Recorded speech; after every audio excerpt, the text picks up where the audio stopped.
آپ خود جو ہے وہ محراب و منبر کے وارث ہیں، تو آپ خود اس کی حفاظت کریں، پھر حضور کے دین کے لیے، اس دین کے لیے جس میں یہ تو باتیں کرنے والی کوئی نہیں ہے۔ اور میں نے جب میں وہ غزوہ، اس دفعہ میں نے رمضان میں طائف کا سفر تھوڑا سا پڑھا، پھر میں نے بند کر دیا، مجھ سے پڑھا نہیں جا رہا تھا کہ کس انداز میں طائف والوں نے کھڑے ہو کر حضور کو پتھر مارے۔ وہ انداز بھی لکھا ہوا ہے، حدیثوں میں موجود ہے، اور پھر وہ کس کس نشانے پر حضور کو پتھر مار رہے تھے، یہ الفاظ بھی موجود ہے۔ تو مجھ سے پڑھا نہیں گیا، میں نے روتے ہوئے وہ بند کر دیا۔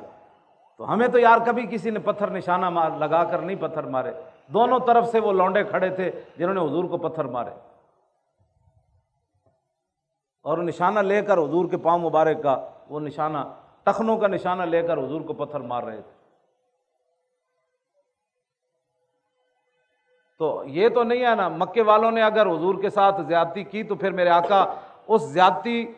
کو بھی برداشت کیا، اور پھر حضور بڑی جگہ تشریف لے گیا کہ انہوں نے پتھر مجھے کیا مارنے ہیں، یہ تو میرا مشن ایسا ہے کہ دونوں طرف سے بھی اگر لوگ مجھے پتھر مارنے کے لیے جمع ہو جائے نا تو اس دین کو اللہ تعالیٰ غالب کر کے رہے گا۔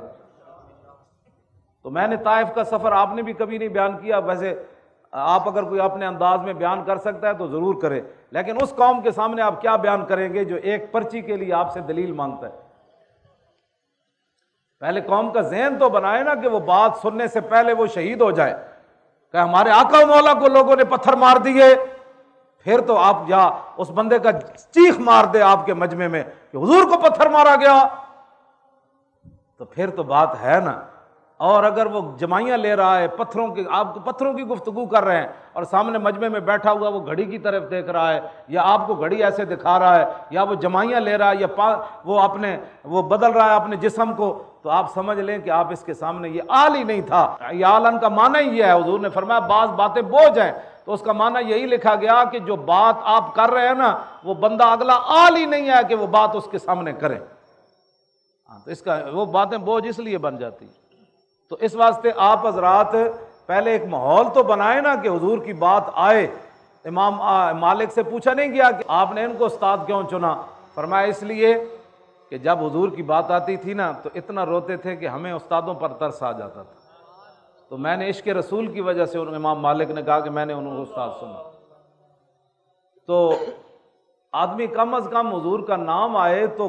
قوم کے اندر آپ جب حضور کے مصائب اور مشکلات کا ذکر کریں تو قوم کے اندر ایک تو اٹھے نا، اچھا ایسے بھی ہوا، پھر حضور کو اس نے پتھر بھی مارا، پھر حضور کے سامنے والے ربائی، حضور کے چاروں دانتوں کو نقصان ہو گیا، ربائی پوری کو نقصان ہوا ہے میدان احد میں،